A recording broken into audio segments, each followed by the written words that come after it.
Halo teman-teman, kami dari kelompok 1 akan menjelaskan mengenai litosfer dan struktur lapisan bumi beserta proses geologi dalam kehidupan sehari-hari.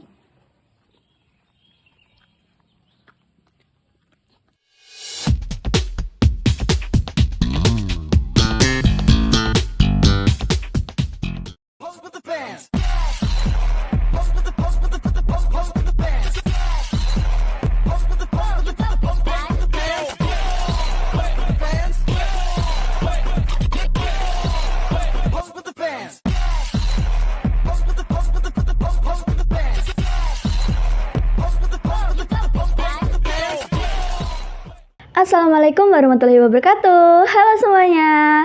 Kali ini kita akan belajar mengenai litosfer. Apa itu litosfer? Apa saja material yang terkandung di dalamnya dan bagaimana proses alam yang terjadi di setiap lapisannya. Litosfer adalah lapisan bebatuan yang menyelimuti bumi. Posisinya berada di lapisan terluar bumi.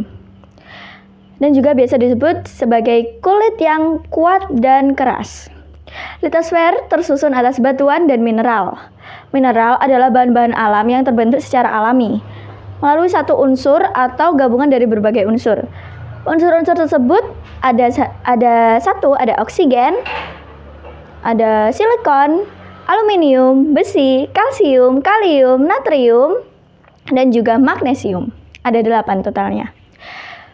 Dari unsur-unsur tersebut, litosfer terbagi menjadi 2 bagian.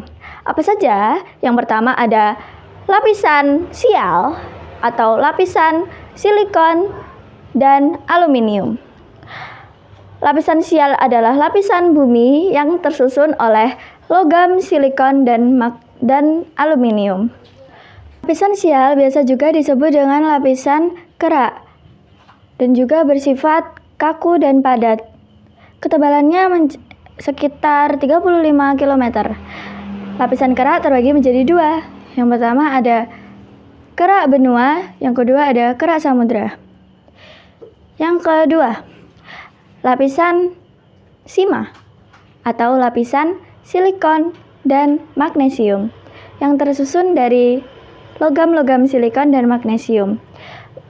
Lapisan ini memiliki berat jenis yang lebih banyak daripada lapisan sial karena kandungan besi dan magnesium dari mineral ferromagnesium dan batuan basalt. Di sini saya akan menjelaskan kerak bumi dan mantel bumi. Apa itu kerak bumi? Kerak bumi adalah lapisan terluar dari struktur bumi. Kerak bumi terbagi menjadi 2, yaitu kerak benua dan kerak samudra. Kerak benua memiliki ketebalan sekitar 30-70 km, lalu terdiri dari batuan basalt. Kerak samudra memiliki ketebalan sekitar 5-10 km dan terdiri dari batuan granit. Mantel bumi. Mantel bumi adalah lapisan di bawah kerak bumi dan merupakan bagian terbesar dari struktur bumi. Ketebalannya sekitar 2.900 km. Pembagian mantel bumi terbagi menjadi 2, yaitu mantel luar dan mantel dalam. Mantel luar memiliki kedalaman sekitar 660 km. Dan mantel dalam memiliki ketebalan sekitar 660 km sampai 2.900 km. Selanjutnya ada inti bumi. Inti bumi merupakan bagian planet bumi yang paling dalam di antara bagian planet-planet bumi yang lainnya. Inti bumi terbagi menjadi 2. Yang pertama ada inti luar atau outer core. Kedalamannya berkisar dari 2.900 hingga 5.100 km dari permukaan bumi. Komposisinya terdiri dari besi dan nikel cair dan sedikit unsur lain seperti sulfur dan juga oksigen. Suhunya berkisar antara 4.000 hingga 6.000 derajat Celcius. Dan karena bergerak, inti luar bumi menghasilkan medan magnet melalui efek dinamo. Kemudian yang kedua ada inti dalam atau inner core. Kedalamannya berkisar dari 5.100 km hingga di pusat kedalaman bumi, yaitu 6.371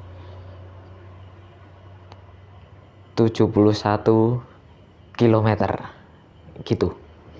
Suhunya hampir sama dengan suhu permukaan matahari, yaitu 6.000 derajat Celcius.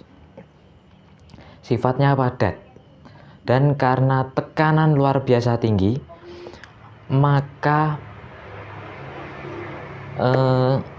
tekanan luar biasa tinggi itu mengalahkan suhu ekstrim yang cair itu menjadi padat. Komposisinya terdiri dari besi dan nikel padat. Pengertian tenaga endogen adalah tenaga dalam bumi yang menyebabkan terjadinya perubahan dalam lapisan pembentuk litosfer. Ciri-ciri tenaga endogen: yang pertama, berasal dari dalam bumi. Yang kedua, membuat permukaan bumi menjadi tidak rata. Dan yang ketiga, menghasilkan bentuk bumi seperti cembungan atau cekungan. Yang keempat, tekanan dari proses endogen berasal dari vertikal atau horizontal. Di sini saya akan menjelaskan tentang jenis-jenis tenaga endogen. Yang pertama ada tektonisme. Tektonisme adalah tenaga yang berasal dari dalam bumi dan menyebabkan perubahan letak sampai bentuk di muka bumi. Yang pertama ada gerak epirogenetik. Yang kedua ada gerak orogenetik. Gerak epirogenetik dibagi lagi menjadi dua, yaitu gerak epirogenetik negatif dan juga gerak epirogenetik positif. Jenis-jenis tenaga endogen yang kedua yaitu ada vulkanisme. Apa sih vulkanisme itu? Vulkanisme termasuk gejala alam yang berhubungan dengan pergerakan magma yang ada di permukaan bumi.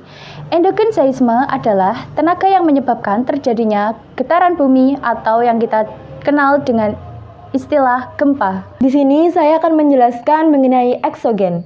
Apa sih eksogen itu?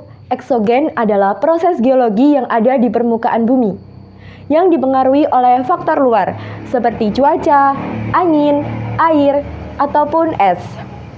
Proses eksogen dapat membentuk dan merubah bentuk permukaan bumi melalui berbagai mekanisme. Selanjutnya, saya akan menjelaskan jenis-jenis proses eksogen. Jenis-jenis proses eksogen terbagi menjadi 4 ya teman-teman. Yang pertama ada pelapukan. Pelapukan adalah penghancuran bebatuan menjadi fragmen-fragmen kecil. Yang kedua ada erosi. Erosi adalah pengangkatan material. Selanjutnya, yang ketiga ada sedimentasi. Sedimentasi adalah pengendapan material. Dan yang terakhir ada deudasi. Deudasi adalah proses pengikiran permukaan bumi. Selanjutnya, saya akan menjelaskan faktor-faktor yang mempengaruhi proses eksogen. Yang pertama ada iklim, yang kedua ada topografi, yang ketiga ada geologi, dan yang terakhir ada aktivitas manusia. Selanjutnya saya akan menjelaskan dampak proses eksogen. Dampak proses eksogen ada 3. Yang pertama ada pembentukan bentuk muka bumi. Yang kedua ada pengangkatan material. Dan yang terakhir ada perubahan lingkungan.